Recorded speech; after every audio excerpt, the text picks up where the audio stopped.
नमस्कार मेरे प्यार साथियों, मैं दीपक सर अपने YouTube channel Sunny dish tutorial में आप सभी का एक बार फिर से हार्दिक स्वागत करता हूं। आज हम इस वीडियो में बात करने वाले हैं क्षेत्रमिति मेंस्ट्रुएशन से संबंधित कुछ टॉपिक लेकर आए हैं। इस टॉपिक के बारे में हम बात करेंगे इस वीडियो में।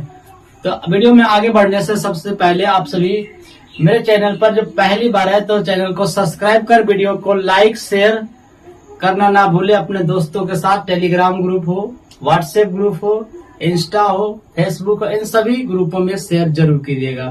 तो चलते हैं, आज का जो टॉपिक है बहुत ही इंटरेस्टिंग टॉपिक होने वाला है। सबसे जो पहला टॉपिक है आपको हम ले चलेंगे आयत वर्ग। इन दोनों टॉपिकों को आज हम इस वीडियो में कंप्लीट इजी शब्दों के साथ हम समाप्त करेंगे इस वीडियो में। तो वीडियो में शुरू से अंत तक जरूर बने रहिएगा। चलते हैं आज का बढ़ते वीडियो में। सबसे पहले अब हम पहला टॉपिक आपको लेकर आते हैं आयत। क्या लिखा आता है? आयत।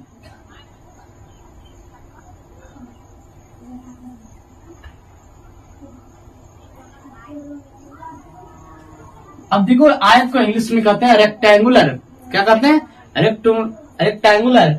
आयत किसे कहते हैं? तो ध्यान से समझना कि आयत कहते किसे है। तो आयत क्या होता है? एक जो है ज्यामितीय आकृति है। कैसी आकृति है? एक ज्यामितीय आकृति है और ये 2D के अंतर्गत आता है। ये द्विविमीय आकृति कहलाते हैं। पहले ऊपर देखिए हेडिंग लगा दिया हमने 2D। आज जितनी भी बात करेंगे 2D के बारे में बात करेंगे, अर्थात द्विविमीय आकृति 2 डायमेंशनल फिगर के साथ हम मेंसुरेशन मतलब ज्योमेट्री में नहीं एंट्री करेंगे, मेंसुरेशन की बात करेंगे, क्षेत्रमिति। तो यहाँ पर आएंगे आयत। आयत किसे कहते हैं? ये तो आयत जो होता है 4 रेखाखंडों से घिरे एक बंद आकृति होते हैं जिसे हम लोग कहते हैं चतुर्भुज। 4 रेखाखंडों से घिरे बंद आकृति को क्या कहते हैं? चतुर्भुज कहते हैं। तो इसमें भी क्या होता है? आयत में 4 भुजाएं होते हैं, यानी उसी चतुर्भुज में से चतुर्भुज का ये प्रकार है। क्या है ये? चतुर्भुज का एक प्रकार है। जैसे कि बहुत सारे नाम होते हैं चतुर्भुज, तो सभी 4 भुजा वाला बहुत सारे होते हैं, तो सबका अलग अलग नामकरण किया गया। तो उन्हीं नामकरण में से एक आयत का भी नाम आता है चतुर्भुज में से। तो आप पाते हैं चतुर्भुज किसे कहते के बाद क्या आ गया? आयत। आयत किसे कहते हैं? तो आप यहां पर देखिएगा, तो कहता है वैसा चतुर्भुज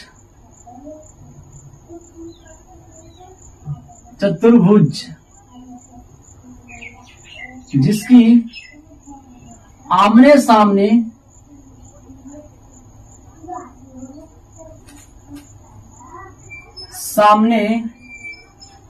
की भुजाएं, जिसकी आमने सामने की भुजाएं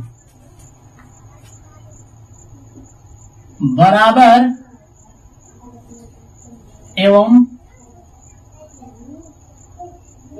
समानांतर हो। आमने सामने की भुजाएं समानांतर हो और बराबर हो, उसे क्या कहते हैं? आयत कहते हैं। उसे आयत कहते हैं। उसे आयत कहते हैं। तो देखिए हमने यहाँ पर लिख दिया आयत। ध्यान से समझना है कि आयत की परिभाषा क्या है। कि वैसा चतुर्भुज, हमने भी कहा कि चतुर्भुज का एक प्रकार ही है, यानी उसी चतुर्भुज में बहुत सारे चतुर्भुज के प्रकार होते हैं, उन्हीं में से एक प्रकार में से आयत है। तो आयत क्या है? चतुर्भुज का एक भाग है। तो वैसा चतुर्भुज जिसकी आमने सामने की भुजाएं बराबर हो। आमने सामने की भुजा क्या हो? बराबर हो और समानांतर भी हो। क्यों? समानांतर भी हो, उसे आयत कहते हैं। अब देखिए आयत का प्रत्येक कोण यहां हम लिख देते हैं कि आयत का प्रत्येक कोण, आयत का प्रत्येक कोण समकोण होता है। आयत का प्रत्येक कोण समकोण अर्थात ये 90 डिग्री का होता है। तो ये आपका क्या है? आयत का ये पहला गुण होता है कि आयत का प्रत्येक कोण समकोण होता है, अर्थात 90 डिग्री का होता है। कितना डिग्री का? 90 डिग्री का होता है। प्रत्येक कोण समकोण होता है, मतलब आमने सामने की भुजा बराबर और समानांतर भी होता है, और प्रत्येक कोण समकोण भी होता है। और यहां से बात किया जाए और पहले इसकी फिगर ले लेते हैं कि आयत क्या। तो अब देख लो ये आयत है, हमने बहुत अच्छे से फिगर बना दिया, A B C D, A B C D, ABCD एक आयत है जिसकी आमने सामने की भुजा ये समानांतर है, आमने सामने की भुजा समानांतर और प्रत्येक कोण समकोण है। प्रत्येक कोण क्या है? समकोण है, 90 डिग्री के बराबर है। अर्थात इसके फिगर के हिसाब से अगर हम यहां लिखेंगे, अर्थात में नीचे लिख देते हैं अर्थात, यानी सिर्फ हम फिगर से समझ सकते हैं कि आयत ये है या नहीं है। तो देखिए आयत में क्या होता है, आमने सामने की भुजा ए बी समानांतर बराबर है सी डी। देखो ये भी जो समानांतर है और बराबर का भी चिन्ह है सी डी, ए बी समानांतर और बराबर दोनों है। इसी प्रकार से एंड लगा दे तो आपको क्या होगा, बीसी समानांतर और बराबर, बीसी समानांतर और बराबर आपको एडी है। और ये जो प्रत्येक कोण है आपको कितना डिग्री है, 90 डिग्री है। ये आयत कहलाता है। तो आयत की परिभाषा आप सभी को, आयत की पहचान बहुत अच्छे से समझ में आ चुका होगा कि आयत हम कौन सा चतुर्भुज को आयत नाम देंगे। तो देखिए ये आपको आयत हो गया। अब ये आयत का जो पहला गुण था कि प्रत्येक कोण समकोण होता है, इसका ये भी होता है आयत का जो विकर्ण होता है, आयत के विकर्ण, ये जो विकर्ण होता है एक कोण से दूसरे यानी समूह कोणों को, समूह कोण को मिलाने वाली रेखाखंड। देखो यहां पर अगर हम मिला दिया जाए, इसे हम डॉट लाइन से मिला देते हैं, आपके जो ये जो डायगोनल है समूह कोणों को मिलाने वाला जो है रेखाखंड, ये आपका क्या होता है, विकर्ण कहलाता है। इसी प्रकार से अगर हम इधर मिला देंगे यहाँ पर ये आपको क्या मिलेगा, और ये दोनों जहां पर ही कटता है, मान ली वो बिंदु पर ये कटा, कौन से बिंदु पर, वो तो कौन सा बिंदु, वो बिंदु पर ये प्रतिच्छेद करता है। आयत का विकर्ण, किसका विकर्ण, आयत का विकर्ण एक दूसरे को वो बिंदु पर प्रतिच्छेद करता है। कहने का मतलब है कि एक दूसरे का समद्वि भाजित करता है। आयत का विकर्ण क्या करता है, एक दूसरे को समद्वि भाजित करता है, मतलब दो बराबर भागों में बांटता है। कहने का मतलब जो आयत का विकर्ण है एक दूसरे को, यहां पर हम लिख देते हैं विकर्ण, क्या लिखते हैं, विकर्ण। विकर्ण, विकर्ण को अगर हम सूचित करेंगे तो डी से डायगोनल होता है। अब देख लो यहां पर ये जो होता है विकर्ण, यहां पर क्या होता है, एसी और बीडी आपका विकर्ण है। एसी और बीडी आपका क्या होता है, यहाँ पर आयत का विकर्ण होता है। और एसी और जो बीडी है ये आपस में विकर्ण में क्या संबंध रखता है, तो देखिए दोनों विकर्ण जो होता है आपस में बराबर होता है। क्या होता है, दोनों आपस में विकर्ण बराबर होता है। यानी कहने का मतलब होता है कि आयत का जो विकर्ण होता है आपस में बराबर होता है और एक दूसरे को समद्वि भाजित करता है, मतलब इसे दो बराबर भागों में विभाजित करता है ये। और ये जो आयत का एक विकर्ण है, आयत का जो एक विकर्ण है वो इस आयत को दो सर्वांगसम त्रिभुजों में विभाजित कर देता है। क्या करता है, आयत का कोई एक विकर्ण उस आयत को दो सर्वांगसम त्रिभुजों में विभाजित कर देता है, अर्थात दो समान क्षेत्रफल वाले त्रिभुजों में विभक्त कर देता है, बंटवारा कर देता है आयत का कोई भी विकर्ण दो में से। तो अब यहां तक समझ चुके हैं आयत की सारी गुणिक।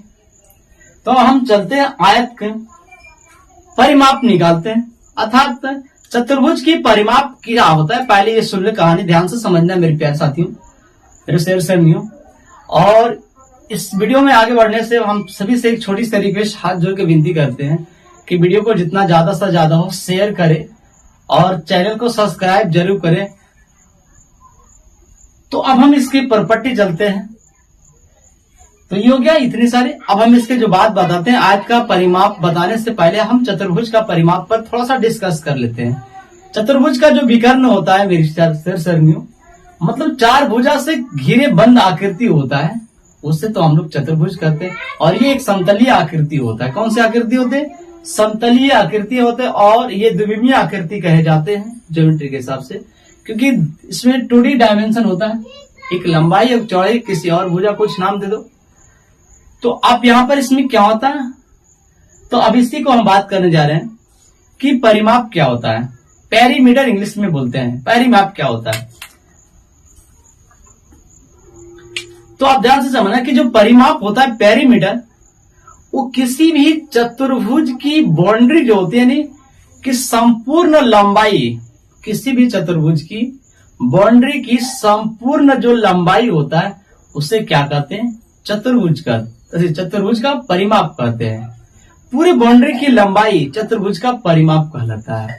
अर्थात कहने का मतलब, मान लिया कि कोई भी चतुर्भुज 4 भुजा वाले हो, तो उस चतुर्भुज की चारों भुजाओं की लंबाई का जो योग होता है वो चतुर्भुज का परिमाप होता है। क्या होता है? चतुर्भुज का परिमाप होता है। अगर 5 भुजा वाला कोई पंचभुज है, तो उस 5 भुजाओं के जो योगफल होता है वो पंचभुज का परिमाप होता है। क्या होता है? परिमाप होता है। तो इसी प्रकार से यहाँ जो है आयत है, तो आयत की 4 भुजा है, तो चारों भुजाओं की लंबाइयों का जो योग होगा वो आयत का परिमाप होगा। क्या होगा? आयत का परिमाप। चलते हैं, अब हम इसे लिख लेते हैं। तो अब देखो यहां पर जो आयत की जो छोटी भुजा है, ये चौड़ाई को हम लोग b से सूचित करते हैं। किससे? b से। और बड़ी भुजा लंबाई को l से सूचित करते हैं। तो अगर ये b हो गया तो ये भी यहां पर क्या हो जाएगा? b हो जाएगा। ये l हुआ तो यहां पर ये भी l हो जाएगा, क्योंकि आमने सामने के भुजा बराबर और समानांतर हैं। अब चलते इसका परिमाप लिख देते हैं। पेरीमीटर क्या होता है, तो पेरीमीटर को p से सूचित करते हैं। इसमें एक बार हिंदी लिख लेते हैं पहले। परिमाप, परिमाप p से सूचित करते हैं पेरीमीटर। अब क्या होता है, इसकी चारों भुजाओं की लंबाई का योग होता है। तो चारों भुजा की लंबाई आपको कर लें, AB plus BC plus CD plus DA। क्या होगा? AB plus BC plus CD plus DA। ये चारों भुजा की लंबाई का योग होता है। अब यहाँ पर AB का मान L है, BC का मान B है, CD का मान L है और DA का मान B है। अब देखो यहाँ पर L प्लस L आपका 2L हो जाएगा, B प्लस B आपका 2B हो जाएगा। आप यहां से समझ सकते हैं, 2 दोनों जगह इसे बाहर कर लो, L प्लस B इकाई होता है। आप यहां पर ये समझ सकते हैं कि जो वर्ग का आयत का जो परिमाप हुआ 2 इंटू लंबाई प्लस चौड़ाई होता है। क्या होता है? आयत का जो परिमाप है 2 इंटू लंबाई प्लस चौड़ाई होता है। आयत का परिमाप बिल्कुल सीख गए। अब हम चलते हैं आयत का विकर्ण। विकर्ण क्या होता है? जो दो सम्मुख कोनों को मिलाने वाले रेखाखंड होता है वो विकर्ण होता है। तो हम चलते हैं किसी एक विकर्ण, क्योंकि दोनों विकर्ण की लंबाई क्या होता है? आयत के बराबर होते हैं। तो हम चलते हैं आयत के विकर्ण, आयत का विकर्ण। अगला जो आपको पॉइंट बनता है विकर्ण, क्या बनता है? विकर्ण। इसे D से सूचित किया जाता है आपका विकर्ण। आप D से सूचित करते हैं विकर्ण। देखो क्या होता है, ये यहां से यहां तक भुजा को हम लोग D कहते हैं विकर्ण। आप पर यहां से यहां पर ये भी भुजा D है। आप यहाँ पर ये समकोण है, क्या है? समकोण है। तो देखिए यहाँ पर हम विकर्ण की लंबाई निकालने जा रहे हैं। विकर्ण क्या होता है? जो विकर्ण, जो डायगोनल विकर्ण होता है, इसकी लंबाई आप देखो यहां से निकाल सकते हैं। यही आपका AC विकर्ण है, या तो इधर से निकाल लो BD। ध्यान से समझ जाए इस बात को। आप यहां से ये लगा दे तो एक समकोण त्रिभुज बन जाता है। ABC एक समकोण त्रिभुज है, तो इसको विकर्ण यहाँ पर वाट लगाते हैं। अब चलते हैं, चूंकि त्रिभुज ABC में, त्रिभुज ABC में आप यहाँ पर कोण B जो है आपका 90 डिग्री है। कितना डिग्री है? 90 डिग्री है। ABC में चल दिए 90 डिग्री है कोण B। और आप यहाँ पर देख लो AB की जो वैल्यू है वो L है, कॉमा, और BC की जो वैल्यू है वो आपका B है। ये सारी चीज निकाल चुके हैं। आप AC की वैल्यू निकाल सकते हैं, आपको डायगोनल है, और यहां पर लगा दो कि AC बराबर D बराबर ये वाट। ध्यान से समझना मेरी स्टेशन, हमने कहा एकदम इतना बेहतर यूट्यूब पर कहीं नहीं मिलेगा। चलिए आप यहां पर समझ लेना। अब ABCD एक समकोण त्रिभुज है, तो समकोण त्रिभुज में लगता है पाइथागोरस प्रमेय। पाइथागोरस प्रमेय की कहानी क्या है, ध्यान से सुनिएगा, थोड़ा सा ये गौर लगा देकर कि पाइथागोरस की आखिर कहानी क्या है। और ये पाइथागोरस प्रमेय जो लगता है हमेशा हमेशा सिर्फ और सिर्फ समकोण त्रिभुज में लागू होता है। ध्यान से समझिएगा, समकोण त्रिभुज में कहता है कि 90 डिग्री के सामने वाली भुजा सबसे बड़ी भुजा होती है। क्या होती है? सबसे बड़ी भुजा। तो सबसे बड़ी भुजा का वर्ग शेष दोनों समकोण बनाने वाली भुजाओं के वर्गों के योग के बराबर होता है। यही क्या कहा? पाइथागोरस प्रमेय ने कहा। तो शेष समकोण बनाने वाली भुजा आपको क्या है? AC का स्क्वायर। तो लगा दे चूंकि AC का स्क्वायर, ध्यान से समझना, चूंकि AC का स्क्वायर बराबर क्या था? समकोण बनाने वाली भुजा। समकोण बनाने वाली भुजा आपका AB और BC है, इन दोनों का वर्गों का योग के बराबर होता है। आपको यहां लगा दो AB का स्क्वायर प्लस BC का स्क्वायर। अब ये दोनों को लगा दे तो AC को हमने लिखा D लिखते हैं, और यहाँ AB को L स्क्वायर और BC को B स्क्वायर। स्क्वायर हटेगा मेरे प्यारे साथियों, आपका इधर रूट चढ़ जाएगा, तो अंडर रूट क्या हो जाएगा? L square plus B square होता है। आप इसलिए आपको जो इसका विकर्ण होता है आपको ध्यान से रखना है। आपका आयत का जो विकर्ण होता है मेरे प्यारे साथियों, अंडर रूट लंबाई स्क्वायर प्लस चौड़ाई स्क्वायर, अंडर रूट लंबाई स्क्वायर प्लस चौड़ाई स्क्वायर, ये आयत का विकर्ण होता है। अब हम चर्चा करेंगे आयत का क्षेत्रफल। क्या चर्चा करेंगे? आयत का क्षेत्रफल। देखिए हम यहीं पर आयत का क्षेत्रफल लिखे थे, इसका क्या होता है? ये मुद्दा आपको क्षेत्रफल की है। क्षेत्रफल इसको इंग्लिश में कहते हैं एरिया, इसे ए से सूचित किया जाता है। अब ध्यान देखो इसका जो क्षेत्रफल क्या होता है, आयत का क्षेत्रफल। अब ध्यान देखो किसी भी त्रिभुज का क्षेत्रफल जान चुके हो मेरे प्यारे साथियों, कि जिस त्रिभुज का आधार और ऊंचाई मालूम हो उसे क्या कहते हैं? उसका जो क्षेत्रफल होता है हाफ इंटू आधार गुने ऊंचाई होता है। क्या होता है? हाफ इंटू आधार गुने ऊंचाई। कब? जब किसी त्रिभुज का आधार और ऊंचाई मालूम हो। तो देखो समकोण त्रिभुज में एक आधार होता है और दूसरा ऊंचाई होता है, इसमें तो आधार ऊंचाई मालूम है। तो ऐसे ऐसे दो त्रिभुज का निर्माण होता है, तो दोनों त्रिभुज का क्षेत्रफल का योग कर देंगे तो पूरे आकृति का योग बन जाएगा। क्या बन जाएगा?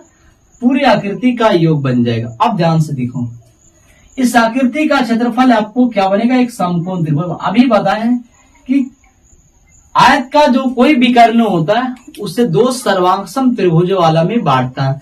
मतलब जितना क्षेत्रफल इसका होगा उतना ही क्षेत्रफल इसका होगा, और दोनों को जोड़ने से फायदा 2 से गुना कर दो। क्या कर दो? 2 से गुना कर दो। तो यहाँ पर जो होगा क्षेत्रफल क्या होगा? 2 इंटू त्रिभुज का क्षेत्रफल। त्रिभुज का क्षेत्रफल, त्रिभुज का क्षेत्रफल क्या होता है? त्रिभुज एरिया त्रिभुज कर दो, एरिया त्रिभुज ABC। अब ध्यान से देखो एरिया त्रिभुज ABC। अब 2 इंटू आपको क्या हो गया? 2 इंटू एरिया ऑफ इंटू आधार। त्रिभुज ABC का क्षेत्रफल ABC आपका समकोण त्रिभुज है, तो हाफ इंटू आधार गुने ऊंचाई, तो आपको क्या होगा? L गुने B हो जाएगा। और ये 2 से 2 कट गया, आपका क्या बचा? L इंटू B बचा।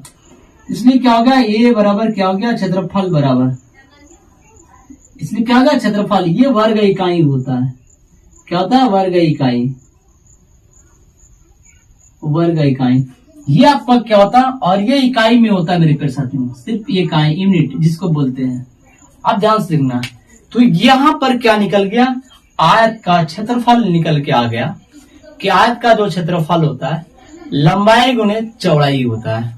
क्या होता है? लंबाई गुने चौड़ाई, यानी L इंटू B होता है। अब यहां से देखिए बहुत सारी किताबों में देखेंगे कि दिया रहेगा आयत की लंबाई। क्या दिया रहेगा? आयत की लंबाई। देखो इसी को, अगर ये लंबाई है तो चौड़ाई को इधर से भागाओ, तो चौड़ाई गुना में धरेगा, भागा में लटका दो, मतलब कि क्षेत्रफल बटे चौड़ाई हो जाएगा।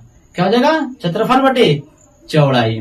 अगर चौड़ाई निकालना हो तो क्षेत्रफल बटे लंबाई कर दो, आपका चौड़ाई निकल जाएगा, क्योंकि यही दोनों भुजा का गुणनफल होता है उस आयत का क्षेत्रफल।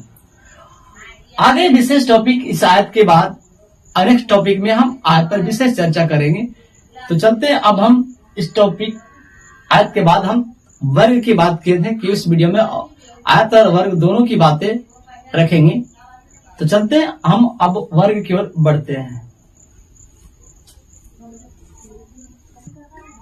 चलते देखिए मेरे प्यारे साथियों, अब गौर से समझिएगा। वर्ग, वर्ग क्या है, इंग्लिश में इसको बोलते हैं स्क्वायर। क्या बोलते हैं, स्क्वायर। अब ध्यान से समझेंगे, वर्ग ये भी चतुर्भुज का ही एक पार्ट है, अरे उसी चतुर्भुज में से एक वर्ग भी आता है। तो वर्ग आता है तो चतुर्भुज में से ही आता है, तो ये चतुर्भुज यानी ऐसा कोई भी एक चतुर्भुज होगा जिसका नाम वर्ग भी पड़ा है। तो आइए उसी वर्ग का हम विशेष चर्चा इस करने वाले हैं। तो आइए वर्ग करते कैसे हैं। तो आ लिखना है कि वैसे चतुर्भुज, वैसे चतुर्भुज जिसकी प्रत्येक भुजा, भुजाएं कर दो, क्या कर दो, भुजाएं। वैसा चतुर्भुज जिसकी प्रत्येक भुजाएं आपस में बराबर एवं एक दूसरे का समानांतर हो, समानांतर, एक दूसरे का समानांतर हो, तथा प्रत्येक कोण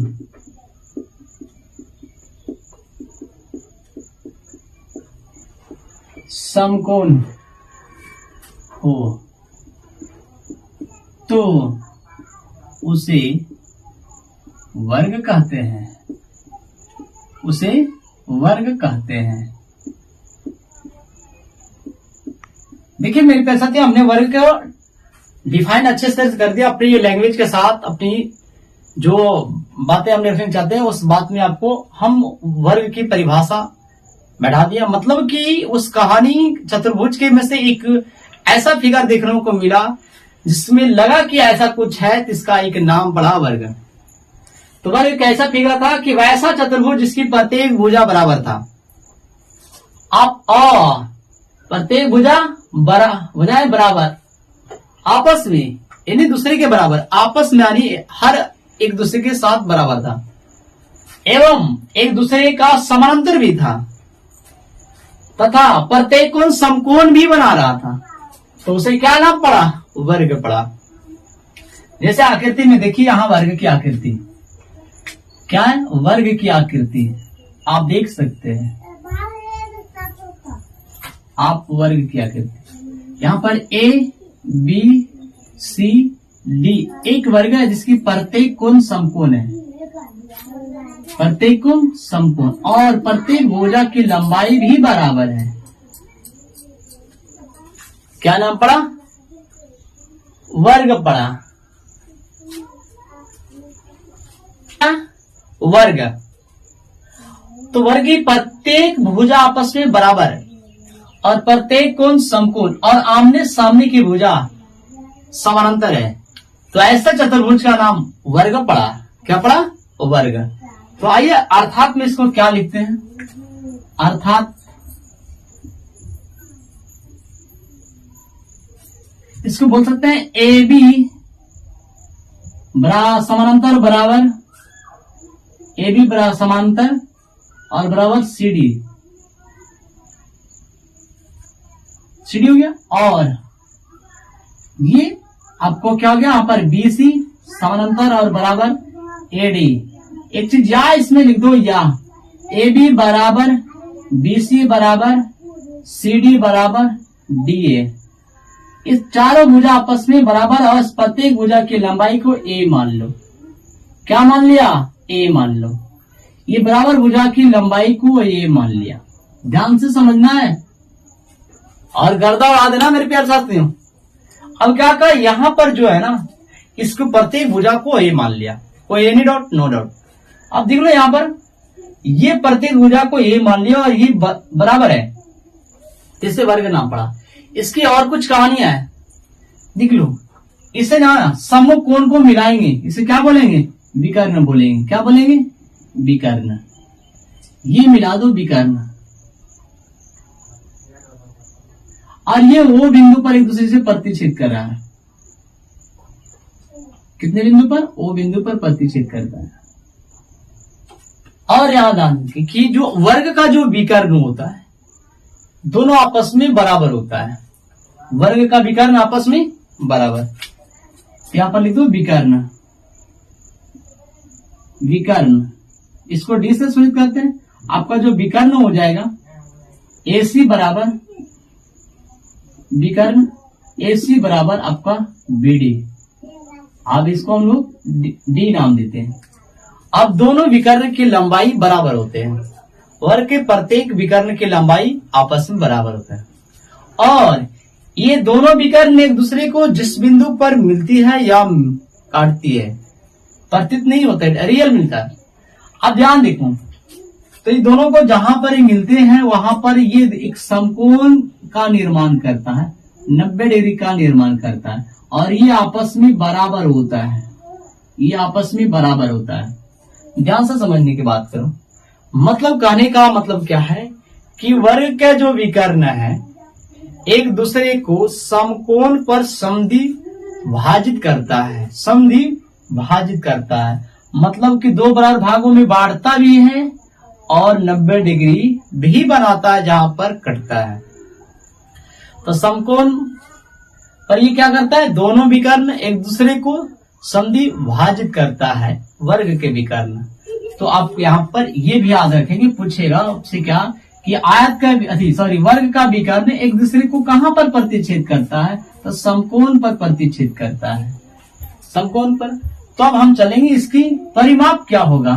और एक चीज ध्यान रखो कि जो वर्गों के जो है विकर्ण, एक विकर्ण फिर इसे दो बराबर सर्वांगसम त्रिभुजों में बांटता है, अर्थात समान क्षेत्रफल वाले त्रिभुजों में विभाजित करता है। अगर दोनों त्रिभुज विकर्ण मिल जाता है, दोनों विकर्ण मिल जाता है, तो ये 4 बराबर त्रिभुजों में बढ़ जाता है। कितने में, 4 बराबर त्रिभुज है। इस त्रिभुज और 1 2 और यहाँ पर ये चारों, लेकिन पहले यहाँ पर मान ले, दूसरा मान ले, यहाँ पर तीसरा मान ले, और ये चौथा, ये चारों त्रिभुज का जो क्षेत्रफल होता है बराबर होता है। ये क्या होगा, चारों त्रिभुज का क्षेत्रफल बराबर हो गया। तो एक विकर्ण 2 बराबर त्रिभुजों में बांटता है। तो अब हम चलेंगे वर्ग का परिमाप। क्या होता है वर्ग का परिमाप, पहला पॉइंट आपका बनता है वर्ग का परिमाप। तो बता दें कि वर्ग का जो विकर्ण होता है एक दूसरे को समकोण पर समद्विभाजित करता है, लिखने की कोई जरूरत नहीं है। आप देखो वर्ग का जो परिमाप है, परिमाप क्या होता है, परिमाप P से सूचित करते हैं। आप अभी बताए ना कि परिमाप जो होता है किसी भी आकृति की संपूर्ण बाउंड्री की लंबाई होती है। तो संपूर्ण बाउंड्री की लंबाई आपका AB BC CD DA का योग, ताली तो AB plus BC plus CD plus DA। अब यहाँ पर देख लो A प्लस A कितनी जगह हो जाएगा, 4 जगह होगा, क्योंकि इसकी प्रत्येक भुजा की लंबाई हमने A मान लिया। A plus A plus A plus A कितना A, 4A हो गया, इसलिए परिमाप क्या हो गया। तो वर्ग का जो परिमाप होता है ये 4 गुने क्या हो गया, इसको लिख दो 4 गुने भुजा। क्या लिख दो, 4 गुने भुजा। आप यहां से वर्ग का परिमाप निकालने में कामयाब होंगे। वर्ग का परिमाप 4 गुने भुजा। अगर यहां से भुजा की बात किया जाए, अर्थात वर्ग की भुजा पूछा जाए, तो क्या होगा, परिमाप बटे 4। क्या हो जाएगा, परिमाप बटे 4। वर्ग की जो भुजा पूछा जाए तो परिमाप बटे 4, क्योंकि भुजा इधर है तो ये गुना में इधर आएगा तो भागा में। इसको अगर A की बात किया जाए तो ये बराबर होता है P/4। आप ये रखना है। आप यहां से वर्ग का विकर्ण निकाल सकते हैं। क्या निकाल सकते हैं? विकर्ण। देखिए विकर्ण क्या होता है? डायगोनल। यहां पर जो होता है भी समकोण त्रिभुज बनता है। यहां पर भी क्या बनता है? ए बी सी एक समकोण त्रिभुज बनता है। तो वही चलेंगे त्रिभुज एबीसी में। तो चूंकि यहां करेंगे त्रिभुज ए बी सी में, आप यहां पर कोण बी की वैल्यू कितना डिग्री हो जाएगा? 90 डिग्री हो जाएगा। और यहां पर कोण बी 90 डिग्री हो गया। अब कर लो और सभी भुजा की लंबाई तो मान लिया ये है। तो आप चलेंगे चूंकि पाइथागोरस प्रमेय से। पाइथागोरस प्रमेय क्या कहता है? अभी हमने बताया इससे आयत में कि समकोण त्रिभुज के सामने वाली सबसे बड़ी भुजा होता है। तो कहने का मतलब कि कर सबसे बड़ी भुजा का वर्ग से दो छोटी भुजाओं के वर्गों के योग के बराबर होता है। यहाँ पर सबसे बड़ी भुजा आपको क्या होगा? AC स्क्वायर हो जाएगा बराबर यहाँ पर AB स्क्वायर प्लस के BC स्क्वायर हो जाएंगे। AB का मान A है, क्या D रख दिए? D का स्क्वायर, A स्क्वायर प्लस के A स्क्वायर, और यहाँ पर क्या होगा? D स्क्वायर, A स्क्वायर यहाँ पर 2A स्क्वायर हो जाएगा। स्क्वायर हटेगा और रूट चढ़ जाएगा, तो यहाँ पर 2 अंडर रूट ए स्क्वायर 2। ये पुनः क्या करेगा? रूट हटा लेगा। क्यों? क्योंकि एस पर स्क्वायर है, इसलिए क्या होगा? रूट 2a हो जाएगा। तो यहाँ पर क्या हो गया? इसका जो विकर्ण हो गया आपको क्या हो गया? तो यहाँ पर वर्ग का जो विकर्ण है रूट 2 गुने भुजा होगा। क्या होगा? रूट 2 गुने भुजा हो गया। आप यहाँ पर बात किया जाए वर्ग का विकर्ण रूट 2 गुने भुजा हो गया। अगर यहाँ से आपकी भुजा की बात किया जाए, ए पूछ लिया जाए, तो आपको ये पूछेगा तो क्या मिलेगा? यहाँ पर लिख देते हैं ए की वैल्यू। अगर आपसे यहाँ पर ए की वैल्यू बात किया जाए तो ए पूछेगा तो क्या होगा? यहाँ देख लो ये है, ये गुना मिलाएगा तो भागा में आने विकर्ण बाई रूट 2, विकर्ण बाई रूट 2 हो जाएगा। आनी जब विकर्ण दिया हो तो वर्ग की भुजा पूछे तो विकर्ण बाई रूट 2 होगा। जब भुजा का मान पूछे और परिमाप दिया हो तो परिमाप बटी 4 लगाना है। अगर भुजा की लंबाई दिया हो, आपसे विकर्ण पूछे, फॉर्मूला लगाइए रूट 2 गुने भुजा। अगर परिभुजा दिया है, परिमाप पूछ रहा है, तो परिमाप में लगाइए 4 गुने भुजा। आपका ये सारी चीज निकल जाएंगे। अब बचा आपका क्षेत्रफल कि वर्ग का क्षेत्रफल क्या होता है। तो आइए इसी बीच हम डिस्कस करते हैं वर्ग का क्षेत्रफल। तो वर्ग का क्षेत्रफल आपको यहीं से हम बनाते एक टॉपिक स्टार्ट लगा था, ध्यान से देखिएगा। क्षेत्रफल वर्ग का जो क्षेत्रफल है एरिया ए से सूचित किया जाता है। वर्ग का क्षेत्रफल यहाँ भी वही है। हमने बताया कि वर्ग के कोई भी एक विकर्ण उससे 2 बराबर त्रिभुज क्षेत्रफल वाले त्रिभुजों में विभाजित करता है। तो अगर एक त्रिभुज का क्षेत्रफल निकाल दिया जाए, 2 से गुना किया जाए, तो ये पूरे चतुर्भुज का क्षेत्रफल निकल जाएगा, अर्थात ये वर्ग का क्षेत्रफल निकल जाएगा। तो पर क्या होगा? यहाँ पर 1/2 इंटू क्या होगा? त्रिभुज एरिया त्रिभुज आपका क्या हो जाएगा? ABC। आप यहाँ पर अगर 1/2 एरिया त्रिभुज ABC मतलब क्या होगा? सॉरी ये 2 लगा दो यहाँ पर 2 इंटू आप पर क्या 1/2